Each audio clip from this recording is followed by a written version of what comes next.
자, 첫 번째는 민족주의 사학인데요. 말 그대로 우리 민족을 가장 소중하고 사랑하는 것을 바탕으로 우리의 역사를 연구하고 지키는 것을 가르쳐서 민족주의 사학이라고 부릅니다. 그래서 대표적인 민족주의 사학으로서 박은식 선생님과 신채호 선생님이 있는데요.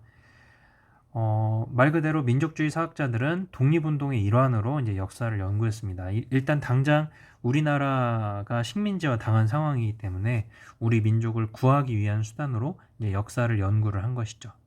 그래서 박은식 선생님 같은 경우에는 한국통사, 말 그대로 통증의 역사입니다. 아픈 역사를 한국통사라는 책에다가 이제 정리를 했고요. 그래서 이 책에서 일본의 침략 과정을 이제 폭로를 했던 분이 바로 박은식 선생님이고요. 이어서 독립운동 지열사, 즉 독립운동 하는 데 있어서의 피해 역사라는 뜻입니다. 그래서 한국통사나 독립운동 지열사라는 책을 저술해서요. 한국 독립운동의 역사를 정리했던 분이 바로 박은식 선생님입니다. 자, 그 다음에 신채원 선생님 같은 경우에는 조선사 연구초와 조선 상고사를 저술했어요. 특히 이분 같은 경우에는 삼국시대를 초점으로 우리나라 역사의 어떤 기백, 당당함, 그 다음에 용맹스러움 같은 것들을 역사책에다가 써서 우리 고유의 문화와 전통, 그 다음에 자주적으로 우리 스스로 역사를 지켜나갔다라는 것을 강조했던 책들입니다.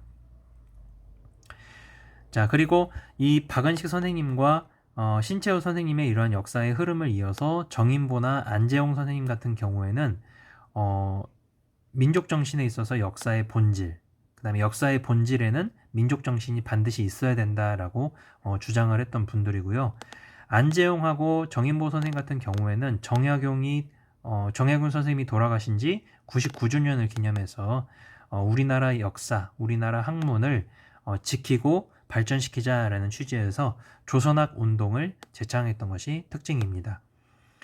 그리고 이후 조선 후기의 실학의 학문적인 전통을 계승하여 우리 민족의 고유성, 그 다음에 세계성을 찾으려는 움직임, 즉 세계의 여타 다른 국가들과 마찬가지로 우리가 비슷한 발전 과정을 거쳤다라는 것을 보여주기 위해서 민족주의 사학이 끊임없이 연구가 이어졌던 거죠. 자, 그 다음에 두 번째는 사회경제사학입니다.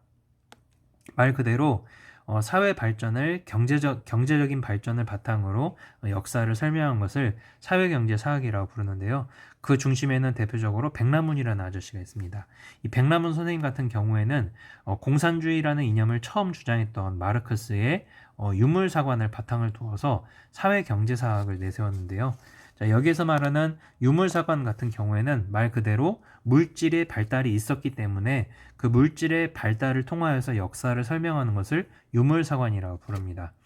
그래서 구석기나 신석기 같은 평등사회 같은 경우에는 공동으로 사냥해서 공동으로 나눠 갖는 원시공산사회를 거쳐서 그 다음에 봉건제도를 거쳐서 오늘날 자본주의까지 이르렀다. 자, 이러한 일련의 발전 과정을 경제력을 통하여서 설명하고자 했던 역사사관을 유물사관이라고 부릅니다.